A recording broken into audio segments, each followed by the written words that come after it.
నమస్తే sir. Professor గారు తను కన్న తెలంగాణ కల సాకారమయ్యాక ఈ లెటర్ మీకు ఇమ్మన్నారు. ఉంటాను సార్.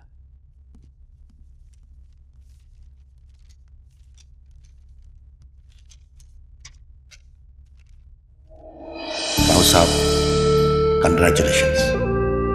మీరు తెలంగాణ సాధిస్తారని నాకు ముందే తెలుసు. మీ మీద, మీ పట్టుదల మీద నాకంత నమ్మకం. నా తుది శ్వాస ముందు ఇవే నా చివరి మాటలు కావన్నాను. దానికి మీరు అర్థం అడిగారు. ఇప్పుడు మీకు అర్థమవుతుంది. తెలంగాణలో ఉద్యమాలు జరగని దశాబ్దమే లేదు. అసలు ఉద్యమం ఎప్పుడూ ఆగిపోలేదు.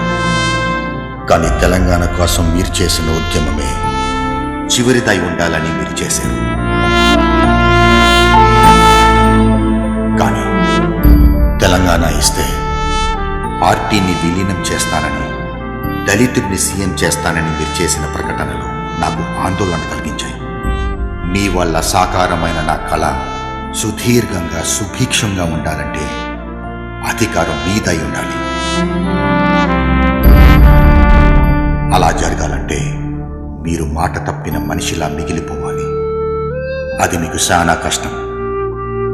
కానీ నాకు తెలుసు, ఈ రాష్ట్ర బాగు కోసం మీరు అది కూడా నవ్వుతూ స్వీకరిస్తారని ఆశిస్తున్నాం.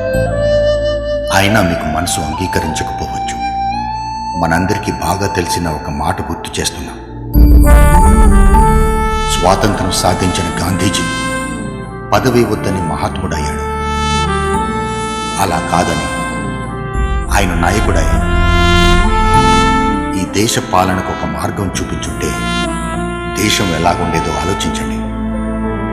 మన తెలంగాణ గురించి కూడా అలాగ ఆలోచించే అవకాశం ఏ ఒక్కరికి ఇవ్వకండి.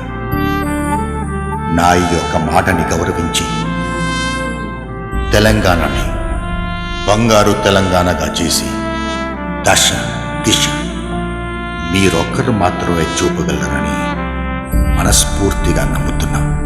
అలా ప్రొఫెసర్ గారి ఉత్తరంతో ఆలోచనలో పడిన చంద్రశేఖర్ గారు పార్టీ విలీన నిర్ణయాన్ని విరమించుకున్నారు. ఆ తదనంతరం ఎన్ని విమర్శలు ఎదురైనా ధీటుగా ఎదుర్కొన్నారు. అలా 2014లో ప్రజల ఆశీర్వాదంతో చంద్రశేఖర్ గారు తెలంగాణ రాష్ట్ర మొదటి ముఖ్యమంత్రిగా పరిపాలన మొదలుపెట్టారు. ఇప్పుడు మా నిధులు మాకున్నాయి, మా నియామకాలు మాకున్నాయి, మా నీళ్లు మాకున్నాయి. అది సార్ జరిగింది. Wow, what an amazing personality he is. Thank you. It is such a great long fight. Yeah. Really, we're inspired with them. Thank you. Welcome. Thank you. It's my pleasure to Thank share. you very much. అవ్వా, నీ పొలం మొత్తం నీళ్ళలో మునిగిందంట కదా, బాధైతలే? 30 ఏండ్ల నుంచి మా ఊరోళ్ల కళ్ళల్లా నీళ్లున్నాయి గాని మా పొలంలో నీళ్లు లేవు బిడ్డ. మా కోసం పోరాటం చేసి నీళ్లు తీసుకొచ్చి మా కన్నీళ్లాపినాం. ఊళ్ళో 100 మందికి మంచి జరుగుతున్నప్పుడు నా ఒక్కదానికి బాధైతే ఏంది బిడ్డ? గది నేను సంతోషంగా భరిస్తా. అన్నీ కోల్పోయి ఎట్లా బతుకుతావమ్మా? దిగులైతలేదా? రాష్ట్రానికే పెద్ద కొడుకులాగా నువ్వుండగా గా దిగులు నాకెందుకు బిడ్డ?